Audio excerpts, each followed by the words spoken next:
पुरी पुण्यभूमी पवित्र, तिथे नांदतो ज्ञान राजा सुपात्र. तया ठविता महापुण्यराशी, नमस्कार माझा सद्गुरु ज्ञानेश्वरासी. नमो नंताय शुद्धाय कूटस्थायात्मने नमः. प्रेमांबुधिविहाराय ज्ञानराजाय ते नमः. माधुर्यरसकल्लोलां शिवशक्तिस्वरूपिणीम् अमृतानुभवार्थाय वंदे ज्ञानेशनंदिनीम्. ज्ञानदेव गुरु ज्ञानदेव तारू, उतरिल पैल पारू ज्ञानदेव. ज्ञानदेव माता ज्ञानदेव पिता, तोडील भवव्यथा ज्ञानदेव. ज्ञानदेव माझे सोय रे धाय रे, जीवलग निर्धारे ज्ञानदेव. सेना म्हणे माझा ज्ञानदेव निधान, दाविली निज खूण ज्ञानदेवे.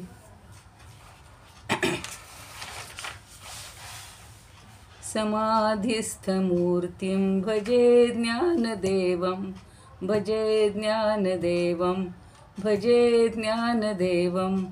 अलंकापुरी रम्यसिंहासनस्थं, पदाभोज तेजस्फुरद्दिक्प्रदेशं.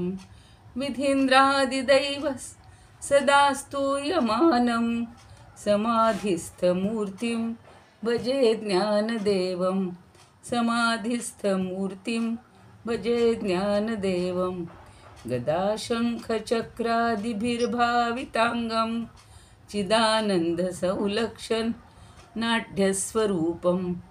यमाद्यष्टभेदाङ्ग योगप्रवीणं, समाधिस्थमूर्तिं भजे ज्ञानदेवं, समाधिस्थमूर्तिं भजे ज्ञानदेवं.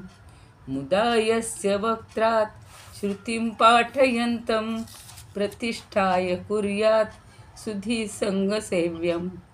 चतुर्वेदतन्त्रेति हासादिपूर्णं, समाधिस्थमूर्तिं भजे ज्ञानदेवं, समाधिस्थमूर्तिं भजे ज्ञानदेवं, समाधिस्थमूर्तिं भजे ज्ञानदेवं.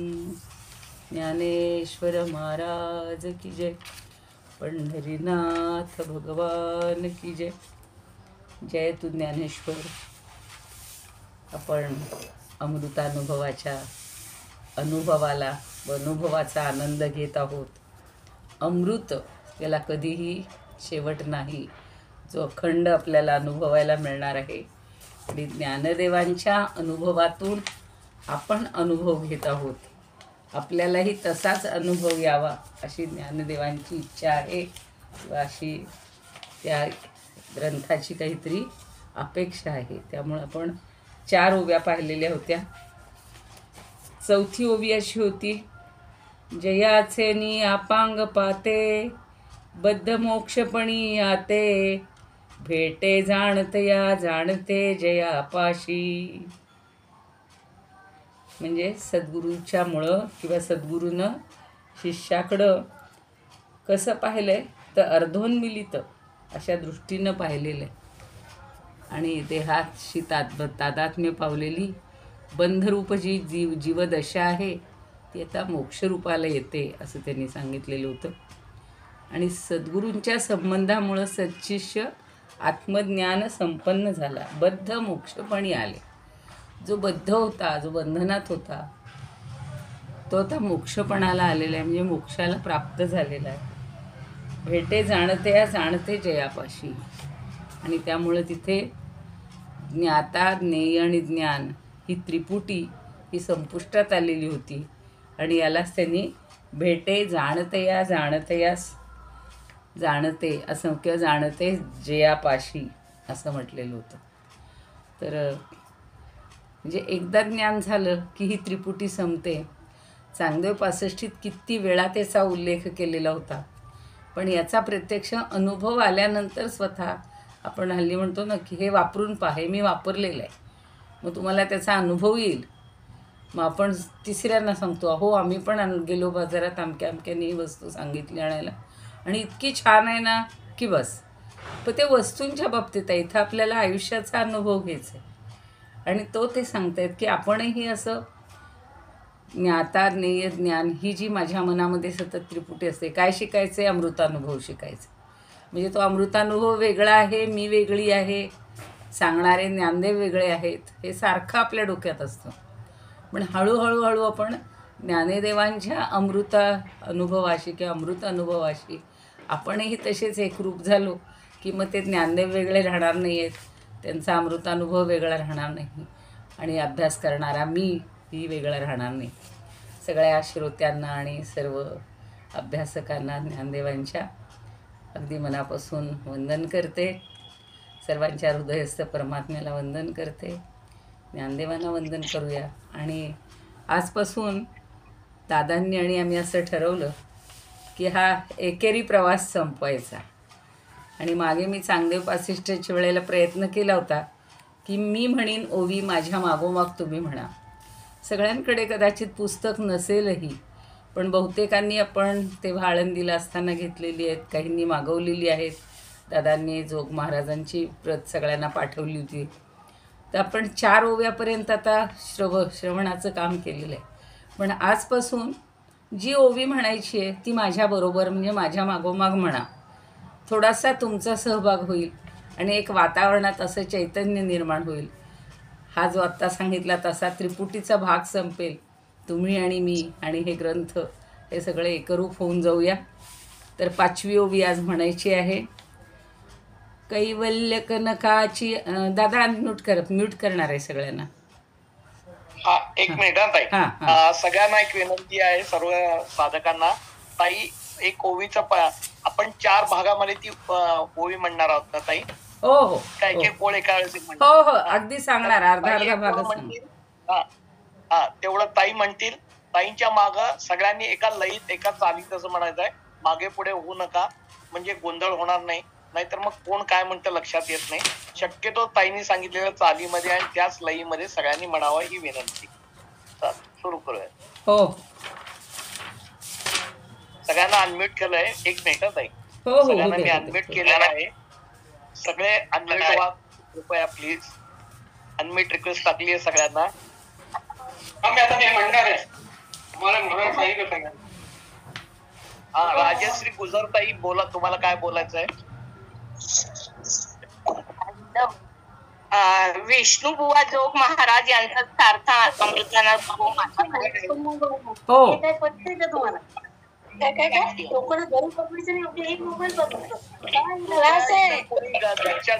गप्पा मारू नका. चला आपण 5वी ओवी म्हणूया, नंतर बोलूया जरा. मी चुकून मगाशी दुसऱ्या अध्यायातली मी मगाशी चुकून दुसऱ्या अध्यायातली ओवी बोलले. आता आपला जो शिवशक्ती निरूपण चाललंय त्यातली ओवी म्हणा.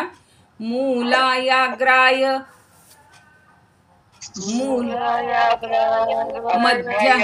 मध्याय मूलायाग्राय मध्याय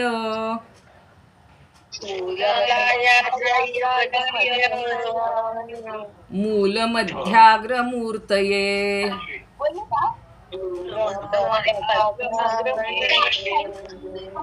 क्षीणाग्रमूलमध्याय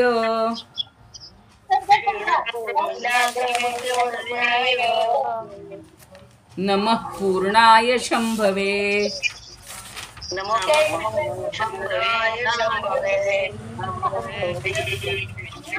बरोबर आहे. हा 5वा श्लोक म्हणलाय आपण. पहिले 5 श्लोकापैकी पहिला 5वा श्लोक म्हणलाय. आता ओवी आपण कोणती म्हणतोय बघा. 1 2 3 4 नंतर. कैशी स्वसुखाची अळुकी.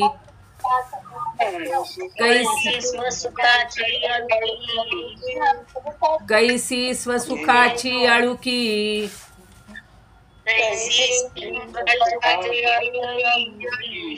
जे दोन्ही पण मिळून एकी.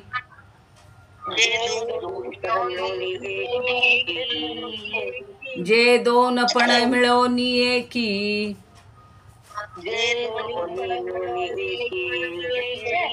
नेदितीच कौतुकी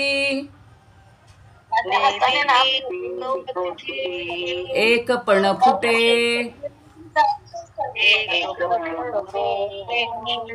एक पण फुटो नेदेतीच कौतुकी एक पण फुटो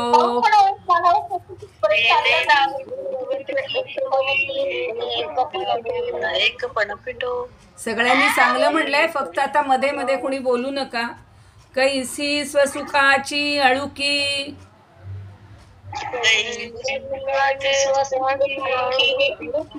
जे दोन्ही पण मिळून एकी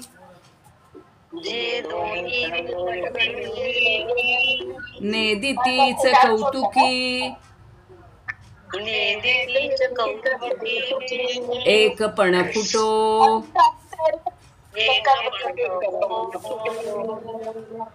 ज्ञानेश्वर महाराज की जय. आता सगळ्यांना म्यूट करून टाका. आता याच्यावरचं थोडं निरूपण ऐकूयात, समजून घेऊ आणि मग 6वी ओवी म्हणूया परत सगळे मिळून. रुपालीताई तुम्हाला अनम्यूट केलंय. हो, सगळ्यांना करावं लागतं. आता एकदम शब्दाशब्दात काही पुस्तकांमध्ये भेद असतील तर आता मी जो सांगेन तो गृहीत धरा. म्हणजे अनेक ग्रंथ आहेत, काहींनी कैसीच्या ऐवजी काहींनी कैशी म्हणले. जोग महाराजांच्यामध्ये कैशी म्हणलेलं आहे. दोन्हीचा अर्थ तेच आहे. कैसी म्हणजे कशी. स्वसुखाची आळुकी. आळुकी म्हणजे आवड किंवा प्रेम. स्वसुख स्वतःचं सुख. आपण दुसऱ्यांचं सुखाकडे पाहून आपल्याला समाधान मिळत नाही ना. तर कैशी स्वसुखाची आळुकी म्हणजे आपल्या सुखाची इतकी आवड आहे, इतकी गोडी आहे, ते दोन पण मिळवून एकी. आता ते दोन पण कुणाचं आहे? ते शिवशक्ती, शिव आणि शक्ती या दोघांचं दोन पण आहे. आपण बघा, पती पत्नी दोघं असतो, पण दोघं मिळून एक झालेलं असतो. आता आयुष्यभर संसार केला की आपण एकरूप झालेले असतो. तसे हे शिवशक्ती हे दोन असले तरी त्या दोनपणात जरी आले तरी त्यांचं दोनपण जे आहे ते मिळवून एकी, ते संपलेलं आहे. ते मिळून एकपणच होतं. दोनपणाचं आता एकपणच झालेलं असतं. नेदितीचे कौतुकी. नेदितीचं म्हणजे समजत नाही, जाणवत नाही. कौतुकी कौतुकानं म्हणजे त्यांच्या दोनपणामध्ये हे एकपणच असतं आणि ते एकपण कौतुकानं किंवा गमतीनं सुद्धा एकपण फुटो. कधीही ते एकपण फुटो. नेदितीचं, नेदितीच हा शब्द फुटोला घ्यायचा आहे जोडून. नेदितीचं फुटो, नेदितीचं एकपण फुटो म्हणजे कधीही त्यांचं एकपण जे आहे ते कधीच गमतीनं सुद्धा. हल्ली बघा एन्जॉय करायचं म्हणतात किंवा गमतीनं म्हणलं मी तुला की मी नाही तुझ्याबरोबर संसार करणार. अहो ती गंमत केवढ्याला पडते, महागात पडते.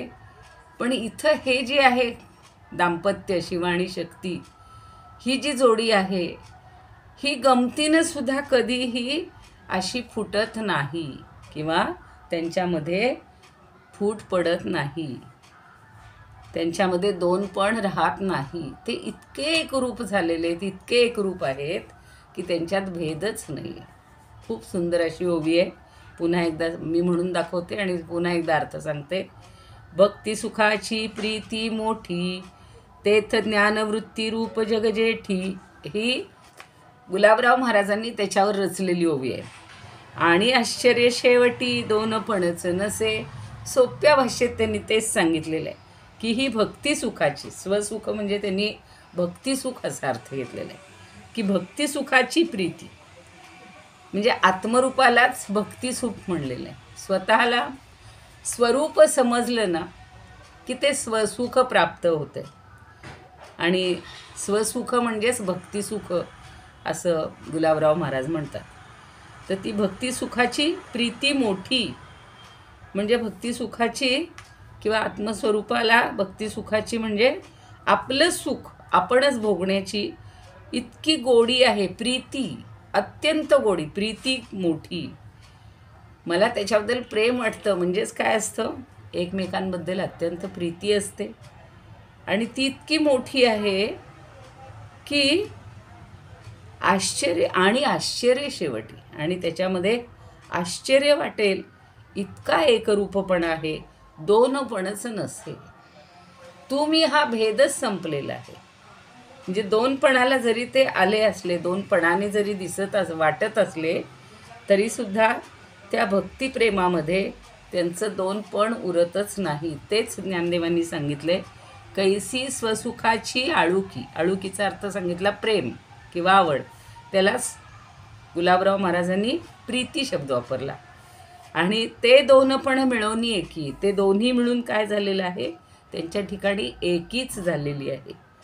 ती इतकी एकी आहे की नेदी तीच कौतुकी. कौतुकानं सुद्धा, सहज मजेनं सुद्धा, आनंदानं सुद्धा एकपण न फुटो.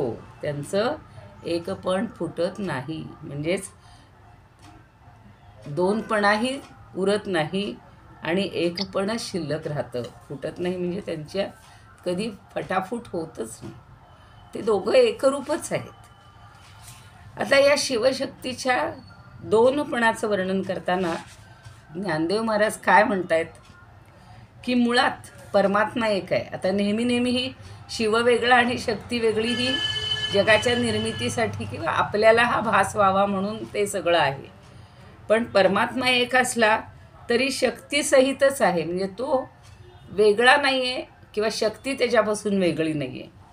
मूळ ती शक्ती ही सदाकारा सदानंदा संसारोच्छेदकारिणी अशी तिचं जरी अस्तित्व असलं, सदाकार असली तरी ती सदानंद आहे आणि या संसाराचा उच्छेद करणारी आहे. एक सूत संहिता म्हणून ग्रंथ आहे, त्याच्यामध्ये असं तिचं वर्णन केलेलं आहे. सदाकारा सदानंदा संसारोच्छेदकारिणी सा शिवा परमा देवी शिवा भिन्ना शिवंकरी. ती कशी आहे? शिवा आहे, पवित्र आहे. परमादेवी अत्यंत श्रेष्ठ आहे. आणि शिवा भिन्ना, दोन शब्द एकत्रित आले, शिव अधिक अभिन्न. शिवापासून जी अभिन्न आहे अशी शिवंकरी. शिव शब्दावर किती सुंदर त्यांनी रचलेलं आहे बघा. शिव म्हणजे पवित्र, सगळं मंगल करणारी आहे. म्हणजे ती जरी शिवाचाच अंश असली, ती जरी हे सगळं निर्माण करत असली तरी तिला आकार आहे, पण ती सदा आनंदी असते, संसाराचा उच्छेद करणारी असते. ती शिवा आहे, परमादेवी श्रेष्ठ देवी आहे आणि शिवापेक्षा अभिन्न आहे आणि सगळ्यांचं शिव करणारी आहे. म्हणून ती कशी आहे तर या दोघांची प्रीतीही अभिन्न आहे, भिन्न नाहीत.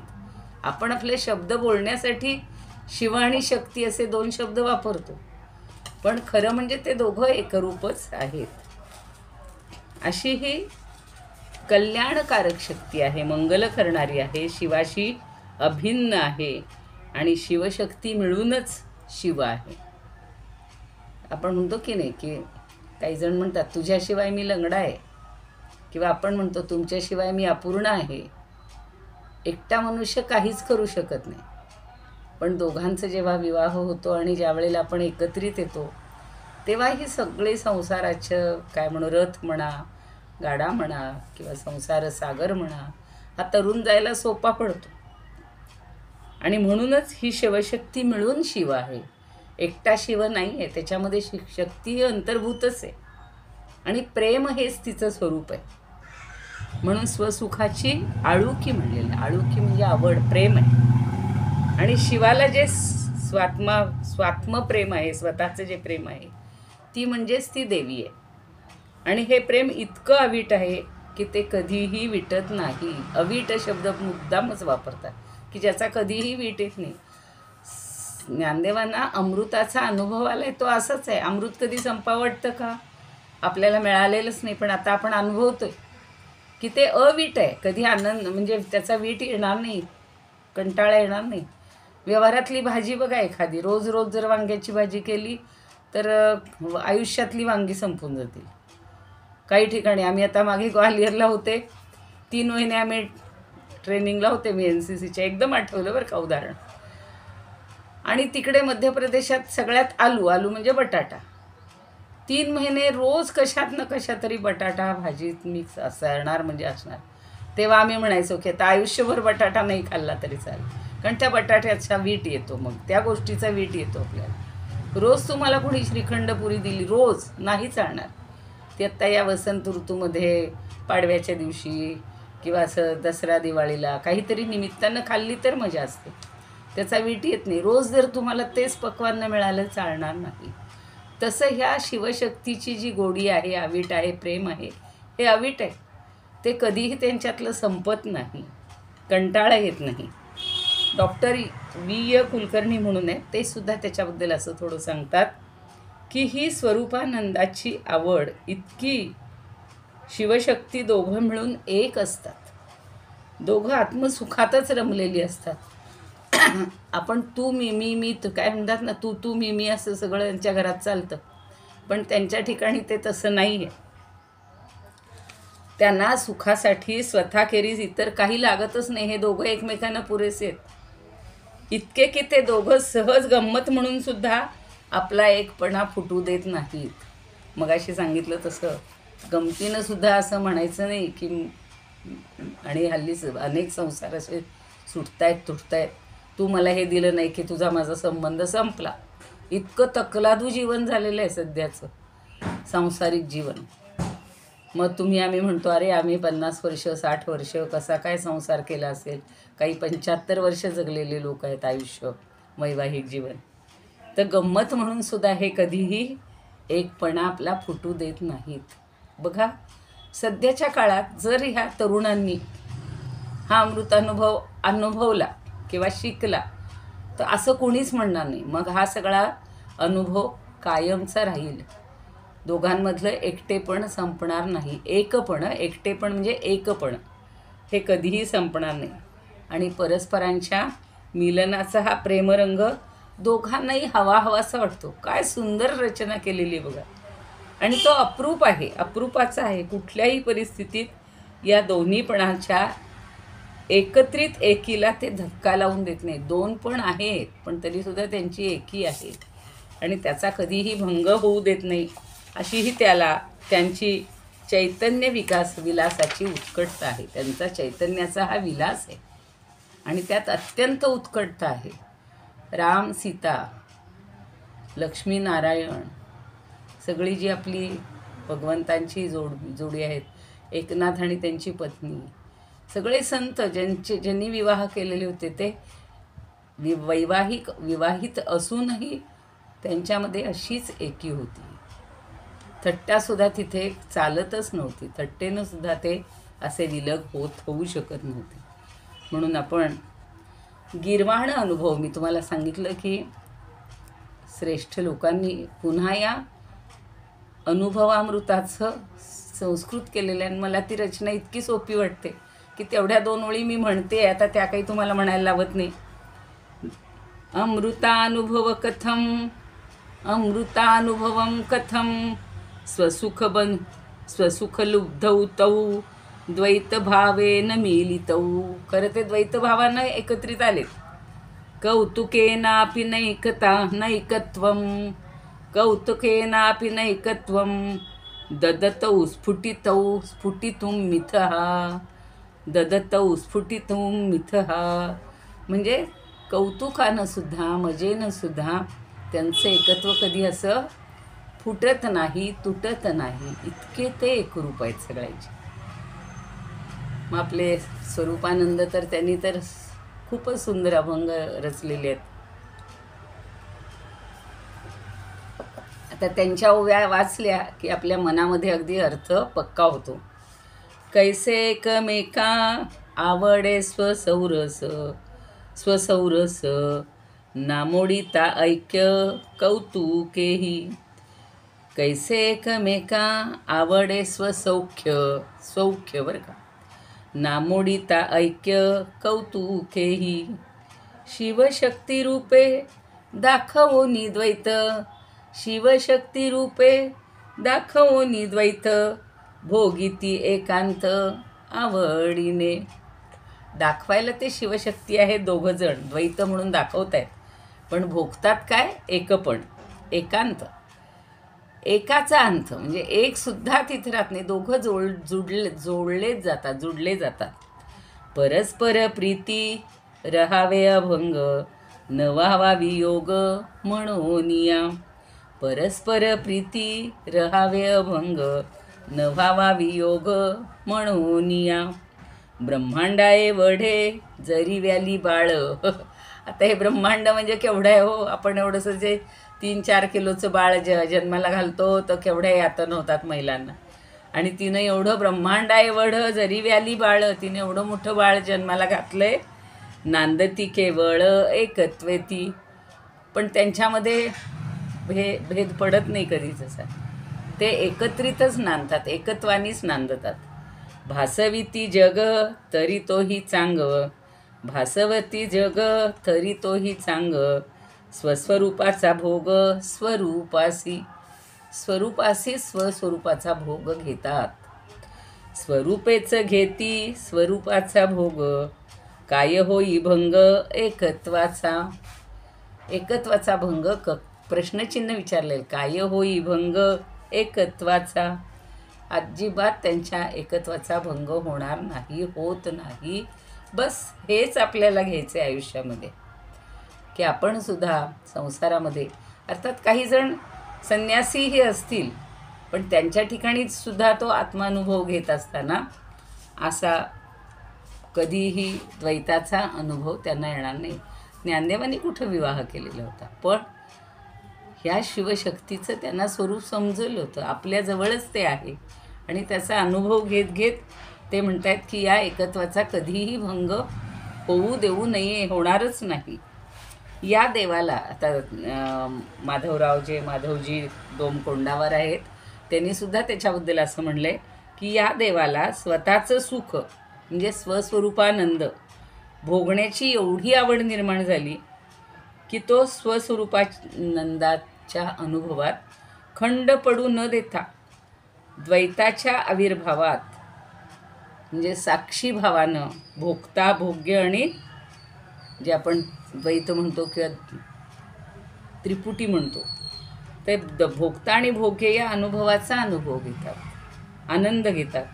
आणि या अनुभवात देव आणि देवी यांचा ब्रह्माशी असलेला एकपणा कौतुकानंही बिघडत नाही, अखंडित सुरू राहतो. आता एक संजीवनी मराठ्यांची कन्या मानसी कणेकर वगैरे आहेत, त्यांनी फार सुंदर त्याच्यावर असं केलेलं आहे. आणि श्री ज्ञानेश्वर महाराजांनी या श्लोकाचं जे मंगल केलं आहे, मला एवढंच सांगायचं आहे की 5 जे पहिल्यांदा आपण 5वा श्लोक म्हटला सगळ्यांनी, पहिले 5 काही म्हणले नव्हते, पण आज तुम्हाला 5वा. आणि त्या दिवशी मी सांगितलं होतं की या 4 ओव्या आधी झाल्या होत्या ना, आज आपण 5वी घेतली. तर पहिले 5 जो श्लोक शिकलो आपण ते इतके महत्त्वाचे आहेत की त्याच्यातून त्यांनी मंगलाचरण केले. किंवा हाही श्लोक आहे म्हणजे ही जी ओवी आहे याच्यातून मंगलाचरणचा अर्थ काय असतो की कुठल्याही कार्याला किंवा कुठल्याही लेखनाला प्रारंभ करताना आपण मंगल करत असतो, भगवंताची आठवण काढत असतो, त्याचं स्मरण करत असतो, एवढ्यासाठी की हा माझा ग्रंथ निर्विघ्नपणे अगदी छान समापनाला जाऊ देत. आणि म्हणून या अमृतानुभवामध्ये प्रतिपादलेल्या सगळ्या विचारांचा संक्षेपच म्हणजे ह्या 5 ओव्या किंवा 5 श्लोक होते. आणि इथे त्याचा जास्त विस्तार न करता ग्रंथाच्या व्याख्येला सगळी आपण सुरुवात करत आहोत किंवा तो ग्रंथ आपण अभ्यासत आहोत. 5वी ओवी झालेली आहे. सगळ्यांनी म्हटल्यामुळं जास्त आज आनंद वाटला असेल तर तो आनंद आपण नेहमी घेत राहूया. आणि आता तुम्ही पण इथून पुढे म्हणाल की खरंच ताई आम्हाला हा आनंद छान मिळालेला आहे. तर त्या मानसीताई म्हणतात, परस्पर मिलनाचा हा प्रेमरंग त्या दोघांना इतका हवाहवासा वाटतो आणि इतका अप्रूप आहे, म्हणजे आवडीचा आहे, की कुठल्याही परिस्थितीत या दोन्हीपणांच्या एकत्रित एकीला ते धक्का लागून त्याचा भंग करत नाहीत, होऊ देत नाहीत. आणि अशी ही त्यांची चैतन्य विलासाची उत्कटता आहे. उत्कटता माणसाजवळ पाहिजे. महत्त्वाचं काय आहे? कुठलीही गोष्ट करण्यामध्ये आतून जी उर्मी आहे त्याला उत्कट म्हणतात. जे जे उत्तम उदात्त महन मधुर ते जे सावरकरांनी असं उत्कटतेनं त्यांच्या मुखातून शब्द बाहेर पडलेले आहेत. आणि स्वतंत्रते भगवती श्रीमती राज्ञी तू, त्यांची जयोस्तु, ते सगळा जय केलेला आहे आपल्या भारत मातेचा. तसं ह्या शिवशक्तीचा जय जयकार केलेला आहे, मंगलाचरण केलेलं आहे. आणि 6वी ओवी आता पुन्हा आपण म्हणणार आहोत. 6वी ओवी म्हणण्यासाठी दादा पुन्हा एकदा सगळ्यांना म्यूट करा, अनम्यूट करा. एक मिनिट. हो, सगळ्यांना अनम्यूट केलेलं आहे. कृपया सगळ्यांनी अनम्यूट व्हा, लवकर लवकर व्हा. आणि ताई सांगतील त्यांच्या मागेच म्हणा, मध्ये इतर कोणी बोलू नका. हा ठावो वरी वियोगे,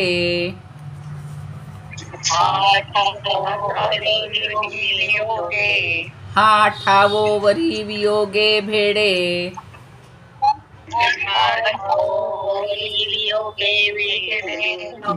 वियोगे भेडे, जे बाळ जगा एवढे,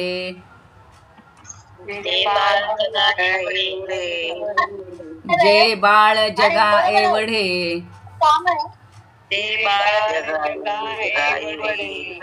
हा ठावो वरी वियोगे भेडे,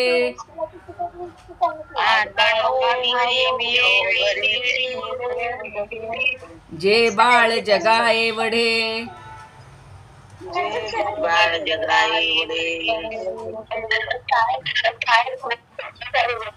बियाली परी न मोडे,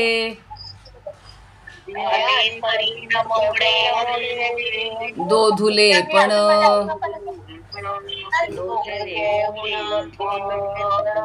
बियाली परी न मोडे, दोधुले पण,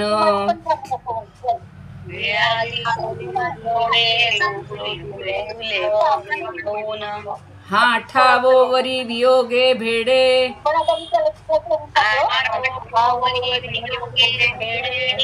जे बाळ जगा एवढे, वियाली परी न मोडे, दोधुले पण, ज्ञानेश्वर महाराज की जय.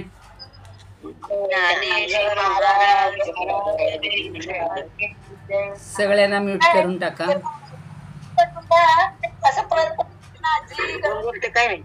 कोणाच्या तरी एकाच्या घरातून वेगळा आवाज येत होता, तसा कृपया करून देऊ नका. जर आपल्या घरात काही दंगा असेल तर त्यांनी स्वतःला, कुणाच्या घरातून असा वेगळा आवाज येत होता, सगळ्यांचं एक संथ रीतीनं छान म्हणलं जात होतं आणि कुणाच्या तरी घरातून वेगळा आवाज येत होता, असं करू नका. नाही तर मग त्याची जी गोडी आहे, जो आनंद आहे, तो आपल्याला मिळणार नाही. आता इथे बघा, हा ठावोवरी वियोगे भेडे असा शब्द वापरलेला आहे. ठावोवरी म्हणजे इथवर, आत्तापर्यंत. वियोग भेडे म्हणजे वियोगाचे भेडे म्हणजे भीतीनं, वियोगाच्या भीतीनं. वियाली, वियाली शब्द अगदी आपण प्राण्यांमध्ये वापरला जातो. व्याली, वियाली म्हणजे व्याली. काय म्हणाली व्याली? जे बाळ जगा एवढे व्याली, असं तसंच हे आहे, अन्वय आहे. म्हणजे जगा एवढं बाळ ती व्यालेली आहे.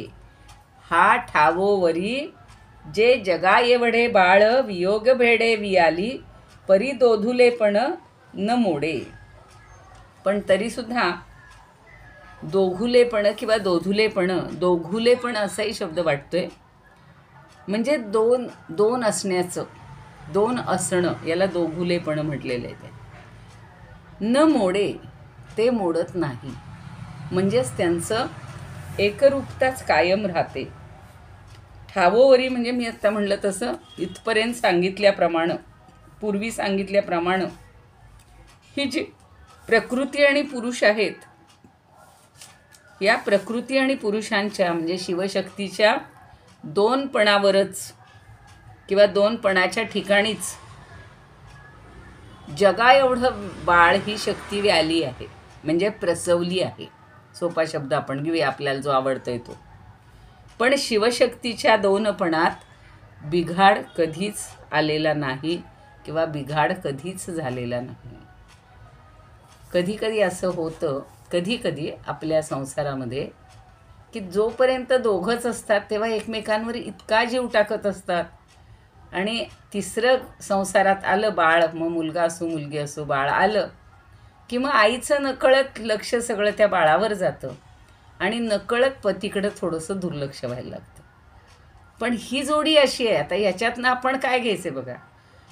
आता आपल्याला, आपण मोठे झालो, आता आपल्याला नातवंड आलेली आहेत किंवा मुलांची लग्न झालेली, तर त्यांना आपण हा संदेश देऊ शकतो की आपल्याला मूल जरी झालेलं असलं, आता त्यांना जेवढं जगा एवढं मूल प्राप्त झाले, पण तरीसुद्धा त्यांच्यातलं दोधुलेपण संपलं नाही, दोघेपण संपलं नाही. दोनपण म्हणजे ते एकरूपच आहेत, त्यांच्या ठिकाणी द्वैत नाहीच.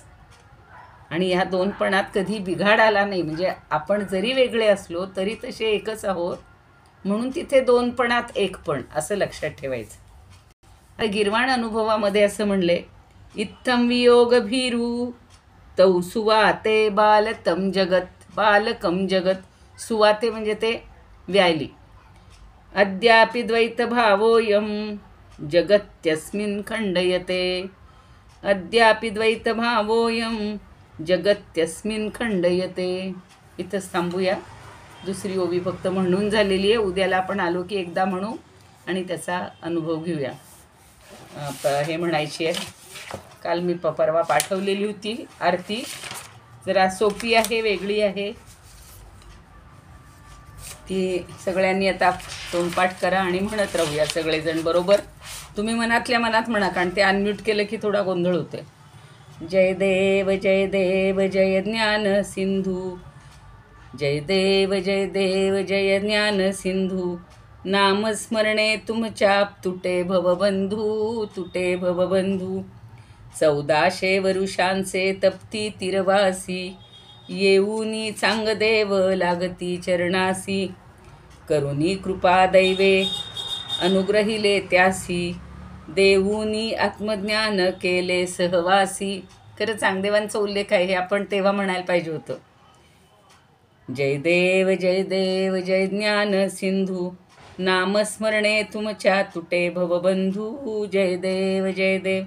समाधी समयी सकळ समुदाय, घेऊनी सुखद आले श्री पंढरीराय.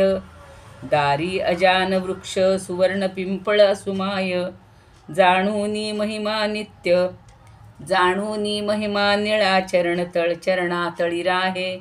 जय देव जय देव जय ज्ञान सिंधू, नामस्मरणे तुमच्या तुटे भवबंधू. जय देव जय देव.